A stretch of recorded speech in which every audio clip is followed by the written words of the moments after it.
Silence Audio presents the unabridged recording of Staying for Good by Bybee, performed by Cristina Panfilio.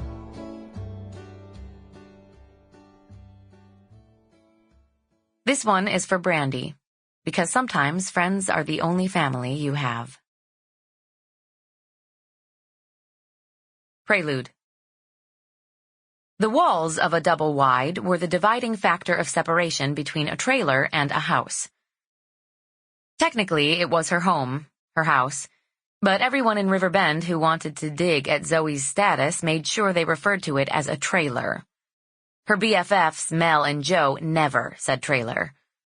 Even on nights like this, when the calendar said it was early summer, but the evenings in Riverbend, Oregon didn't get the memo.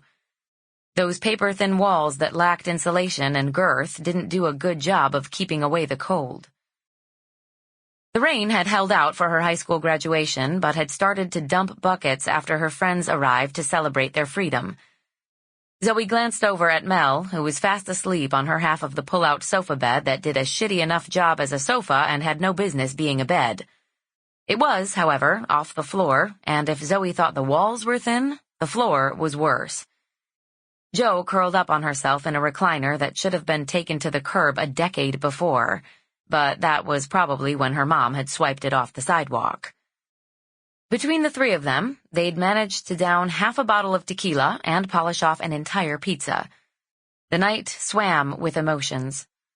First, the reality of finishing high school, then Mel's bombshell that her parents were getting divorced and she would likely leave Riverbend for good. High school, Zoe could say goodbye to, not a problem. But not Mel. It was always assumed 1/3 of the Riverbend trio was going off to college. Mel was the smart one, great grades, strong family. When she waved her acceptance letter to USC in front of Jo's and Zoe's faces, both of them joined their friend in her excitement. Neither of them thought for a minute Mel's parents would announce their divorce and move from Riverbend when Mel reached for her high school diploma. The divorce was anyone's guess. But the fact Mel's parents were moving away essentially cut off Mel's ticket to return to Riverbend on holidays and summers. And that sucked. Zoe lay there with Jose Cuervo swimming in her head, and the conversation that had stuck with the three of them until they'd passed out. Their fellow high school seniors had voted their predictions on what the graduating class was going to do with their lives.